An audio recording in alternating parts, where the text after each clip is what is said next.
Это программа «Есть идея» и я, Анна Чеботарева. Сегодня поговорим о том, как распознать международный потенциал стартапа. Гость у нас сегодня необычный.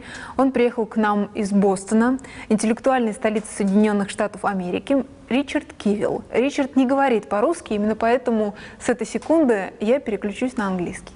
So, maybe just at the beginning tell about a little bit about your professional experience, your background, about your companies, Okay. just to introduce it to our audience.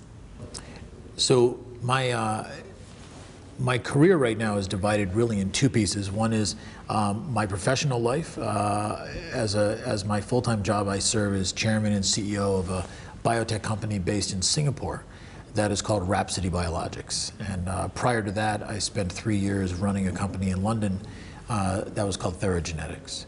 And then the other sort of part of my life is the Spain. work. Is what? Spain. Spain. Well, Spain is actually interesting because I guess it's a different piece. So so the other part of my life is the work I do with MIT and the MIT Enterprise Forum. So I serve as the global chairman and president of the MIT Enterprise Forum, which is a 30-year-old organization at MIT that has chapters around the world that are focused around promoting and educating on entrepreneurship and how to build companies. So part of my life is as an entrepreneur, and the other part of my life is working with entrepreneurs through the MIT Enterprise Forum. So you are sitting on the both sides of the both table. sides, yeah, exactly. Okay. So if somebody will ask you an advice, should I start a company or go work for someone else? What would you say to this guy? It's a great question, and it comes up a lot. So in a lot of the work I do, you meet young entrepreneurs that are at different stages in their life, and I think that the answer is different for everybody. I think that there's some people that they're just not wired, they're not really built to start companies, but they might be really good working at a startup. So I think that it depends on the person. When I think about the characteristics of successful entrepreneurs, it's often people that are, they're very fast, they have a lot of urgency, they may not be the most technical person, but they have great communication skills. So I think if you find that you have many of those characteristics, then starting a company is a great way to sort of expand your professional life. The other option, of course, is going to work for a startup company. And that's another wonderful way to gain experience and be part of a culture. So instead of doing it on your own, you do it with someone else that's already up and running. So maybe even if you have this dilemma on this time, so maybe it's not a good idea to go to the startup if you just didn't know here or here. Yeah, I think that entrepreneurs, especially CEOs, people that run companies, they have to have a tremendous level of confidence, right? So you must have a lot of self-confidence to go out there and persuade people to come work for you and to persuade investors to invest in your company. Mm-hmm. So I think you have to know yourself well enough to determine whether, if you know yourself well enough that you can say, these are my strengths and weaknesses, that's very valuable, and that helps you decide whether you're the kind of person that should work for a company or should start a company. So let's imagine that this guy has decided to go to the startup, yes, to start something that he really wants to. So many founders make mistakes in the first 12 months of business, and that costs them dearly as they build their companies. So you founded not one success company in your life. So what are the most common early stage startup mistakes that startups should avoid? Right. As you think in this first 12 months of the beginning? Yeah, that's a very good question, because during that first 12 months, it sort of sets the foundation for the company. It'll often determine if there is second 12 months, which there may not be if you mess up really bad the first 12. So in that first 12 months, the most important things to think about are the quality of people that you are bringing to the company. And I'm not talking just about employees, but also about your partners, your board members, your advisors. You need to think about, are these people the highest quality people that I can attract? not just people to do work. Because when you're a small company, you need to make really smart hiring decisions, because a bad hiring decision can cost the company a lot more than money. Also, by making good hiring decisions, you can also get ahead of your competitors. So I think that the mistake that is often made is that young entrepreneurs hire friends. They hire people they knew. And, it's my next question. Right? They hire people they went to graduate school with, or a friend, or somebody that thinks they might be a good salesperson. They hire that person as a salesperson, or somebody that thinks that they might be good at finance or operations. They hire that person because that person said yes. When you need to have the confidence to say, you know, we someday will be a 50-person company or a 100-person company. I need to hire the kind of person that can grow with us. I don't want to pay for their training. So I think people is the number one mistake, and also area that's so important. The second thing is investors. One mistake that many early entrepreneurs make, and I know I've made this mistake, is taking money from investors who do not add any value. And without smart money, only money. Thank you, yes, yes. So it's that expression of smart money. You know, it's in the U.S. we sometimes say, you know, not all money is the same color green. Oh, it's something new for Russia. So it's, you know, it's very important to bring money in that's smart, because if you bring in money from investors that really they do not know your industry, they don't understand technology, or maybe they don't even understand startups, that can become really a problem for the management team in a short period of time. Because when the company starts to have challenges, which it will, you can't turn to your board or your investors if they don't know your industry. When the company wants to raise more money or wants to be acquired, you need people that have done that and done that for years. So it's a critical piece of it, that you hire the right people and bring the right people around the company, and you bring in the right investors. And if you can get those two things right in the beginning, it makes your life easy. Maybe it will be the next 12 months of the company. Right, you last another 12 months.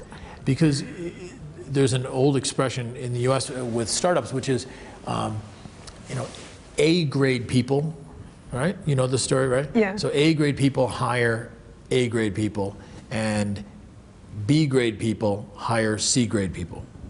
So you need to bring on the best investors and the best employees that you can. Bring in the A's, and that will set the trajectory and the growth of the company for years to come. If you make those mistakes early on, you will struggle more than you needed to. Mm-hmm. That's a very, very good point for my next questions. I guess that mostly every successful startup now, especially nowadays in Silicon Valley, has two founders, which is called co-founders. Yeah, it's, I guess, Bill Gates, Paul Allen, Sergey Brin, Larry Page, and so on and so on. So how to pick this A co-founder, this A team, where to find these people, and how to resist the temptation to hire clones of yourself? Yeah, that's an important facet to the development of a good company, is to have balance at the top. And I'll share with you an example of my existing company, but also, you know, when I was young in my first business job, it was in sales. I was a salesperson, and I had a very good mentor, a good sales manager, and he always believed in the philosophy of hire people smarter than you, and that often is something people are not comfortable doing. Like sometimes if you're the founder, people want to be the smartest person in the room.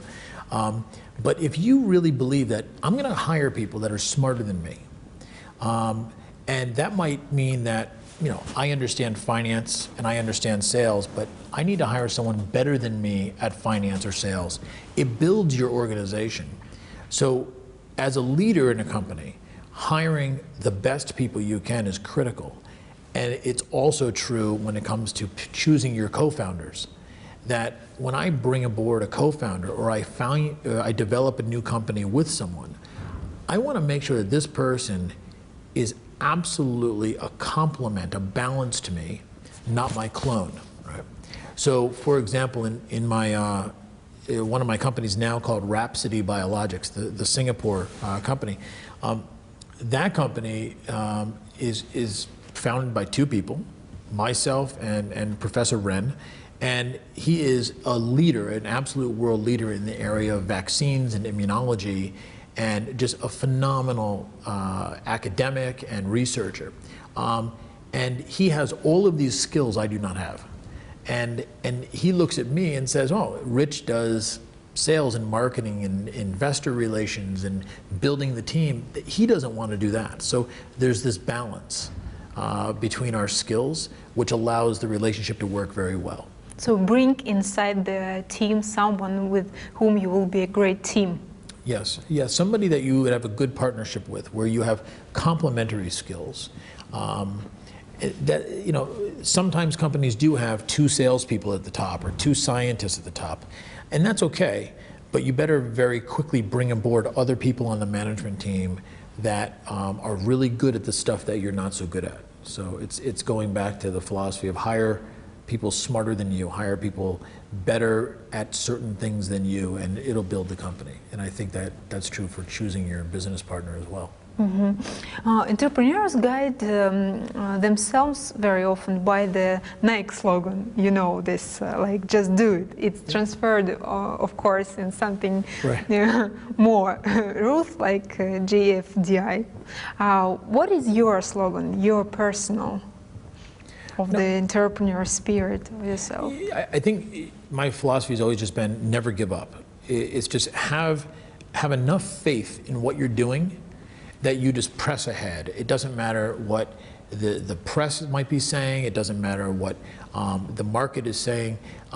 You need to go forward and push ahead and realize that if you are truly passionate, if you did your research, if the technology is unique, if it's addressing a big market, you're going to have problems, but you just need to continue to go forward and work hard and focus and press ahead. And it's something that not enough entrepreneurs do. I think people often, they quit too early.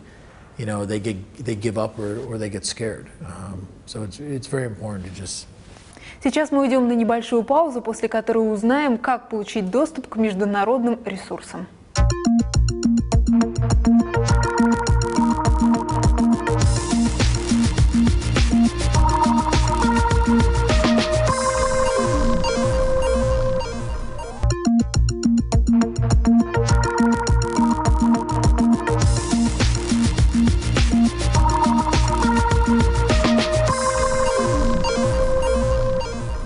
So I also thought about it when I was preparing for the interview. So I thought that it's like you need to move the ball forward every day when you just make decisions with incomplete information every day. So you never know what will happen, but you have to be prepared to react and to make some decisions. And mostly that is very interesting that I think more than 0.5%, more than 50%, it will be the wrong decision. So you have to find another one, and very quickly.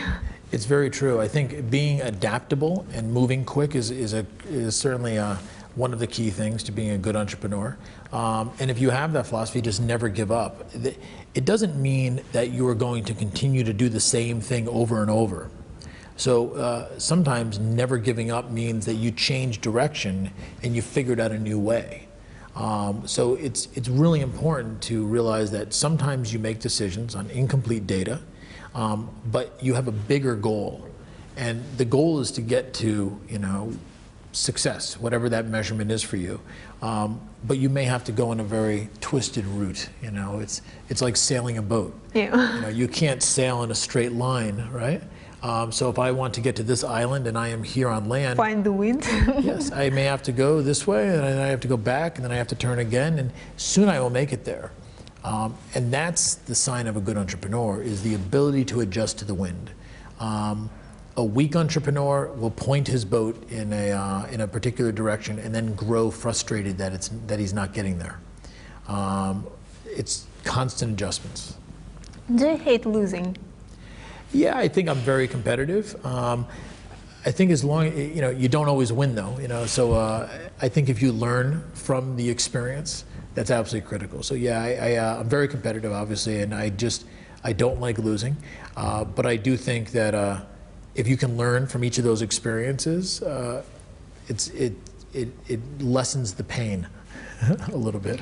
So your topic here today of this open lecture in the Digital October is how to recognize the international global potential of the startup. So do you think there is a chance for a Russian startup to make it big worldwide in the next maybe 3 years? If yes, maybe you just look for some companies and you can say any area in which you see the great potential. Yeah, my answer is yes. I mean, I've looked at, I mean, when I was here back in June of last year, we traveled to probably almost 20 universities in Moscow, Novosibirsk, and St. Petersburg, and truly, truly impressive technology in the fields of biomedical, in the fields of telecommunications, and in the fields of energy. So whether it be energy efficiency and sort of the entire area, those three areas are areas where Russia has tremendous strength. It's a very strong scientific community. Russia needs to focus on commercializing technology, and I think that each of those areas, biomedical, energy, and telecommunications, are areas where all the applications can be global. So it's critical that when startup companies are being created here, that they are not just thinking about the Russian market. They're thinking about how will this device, this application work in Europe, in the US? What are the regulatory considerations? What are the financial considerations I need to think about if I'm going to become a global company? So, as you've told that you can recognize this global potential of the company. So, some of these startups that you have already seen. Yep. So, how to recognize this? What you see? The eyes of these guys, of these people, or what? Well, sometimes you're right. It's the entrepreneur. It's the person that's doing it. But I think in many cases it's that they're doing something truly unique. It's something about the technology that separates it from the competitive landscape, or it's truly innovative. So I think that it starts with the quality of the people, the technology, and the market opportunity. If those three things exist, that is the making of a global company. Now, I think you have to remember that in order to be a global company, it requires global partners and global funding and other things. It's not as easy to do, perhaps, as it is to say. But if the entrepreneurs are willing to learn, if they're willing to surround themselves by knowledgeable people, they increase the chances of being global. So you talk about the global partners and etc., etc. So if I'm a Russian startup, give me an advice that how can I get the most direct access to the best global resources, for example, I don't know, in the US or maybe in the Europe? Yeah. So if you were starting a company today, I don't care what industry sector, it could be telecommunications or it could be gaming or in biotech, and you're here in Russia, and you've got a Russian team, and it's Russian science or technology being developed. You know, if you just stay at home, it'll never become global, right? So you need to think about where are the thought leaders, where are the people doing the things that are very, very valuable, more advanced than what I'm doing. So, for example, if you're interested in building a successful company in the energy sector, well, it would be important for you to begin to know who globally is doing work in that sector that you respect, that is doing quality research or selling quality products, and find a way to engage with those people. Find a way to reach out to them, whether it be you contact them through an email or through a friend or through an investor, or you find out what conferences these people are attending and you make sure that you are at those events. Because having that network is more important than anything. Knowing good people that have experience is going to make the growth of the company much faster and much less painful. So I think that when I think about my own businesses, the reason that they've been successful is not because we were really smart and we did everything right. It was because we found people that had the answers, and we invited them to participate in a dialogue. We may have brought them on as an advisor to the company or a board member. We made sure that we knew who the leaders were. And that's a very important piece that a lot of entrepreneurs forget. They need to expand their network and get out there and communicate to people to build that global company. So Gerard, not only from the building, but from your own mind. Exactly, yeah, it's both, right? So it's physically and mentally be out there and open to what's really happening. And it's incredible because when you're sitting in your lab or you're sitting in front of your computer writing code, or you're working with your team building a new application or a new game, you only have so many creative ideas and so many new ideas on that existing team. So there's so much value to going out and making sure that you're attending the gaming conferences or you're attending the energy conferences. So many of these things are now on the internet, so you can learn from many of these things, but it's important to go and meet the people and to shake their hands and to get to know who the leaders are.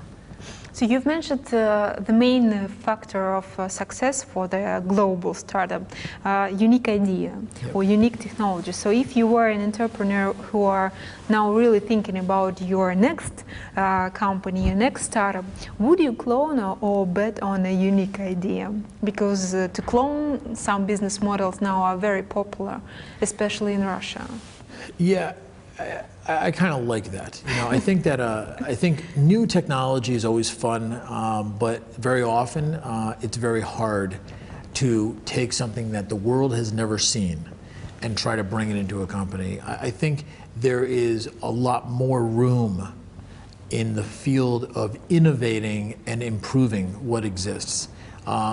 So a good example is you have your iPad. Apple didn't invent 90% of the technology in the iPad. They didn't create touch screens. They didn't invent the various concepts. What Apple did is innovate, and they created ways to make that device truly addictive. They created an interface and a way of letting us use it that has really taken the world by storm. So that wasn't new technology. That was existing technologies all brought together, and also magical marketing and a great CEO that's been an evangelist for the company. So I think I would prefer to go that route in most cases, which is identify ways that you can impact the world by using existing technologies and perhaps modifying them and innovating in different ways. So I'm always asking people who are not living here, not Russians, if you were President Medvedev, what would your top priority be in driving tech innovation now in Russia? To drive technology, are you talking creating of startups or? No, not creating startups. It's like even driving tech innovation, like both area on the more political level. Okay, so if to help to create these startups on this level, which might create. So you're right. So to answer your question, what would I do if I was President Medvedev and had a mission of creating more innovative technologies in Russia? I think the number one thing is to remember that people will do what they are incentivized to do, right? So if I give you an incentive to do something, you will do it.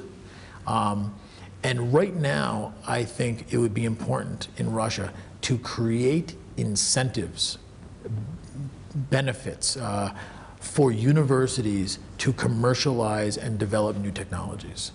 Right now in Russia, there is hundreds or thousands of research projects happening at all of these different universities. Many of those projects, many of those technologies will never, ever leave the lab. They will never see the light of day. And the reason is because people do not have an incentive. The scientist does not have an incentive to commercialize the technology. Commercial companies don't have a way of communicating with the scientists. The licensing offices are not very effective. So I would think that probably the short answer, that was the long answer. The short answer is you need to put in place incentives to make it easy for companies and entrepreneurs and scientific researchers to come together and innovate and create and license technology. And right now that's not easy to do. So I think that you have to incentivize people to do it, put programs in place that incentivize them to do it. Oh, Richard, So, thank you for very coming much. to It's my been a pleasure. program. You're welcome. Very good, thank you. Это программа «Есть идея». Сегодня у меня в гостях был Ричард Кивел, серийный предприниматель, основатель не одной из успешных биотек-компаний из Бостона. Ричарду Кивелу огромное спасибо. Я Анна Чеботарева. Вы смотрели программу «Есть идея». Мы обязательно увидимся.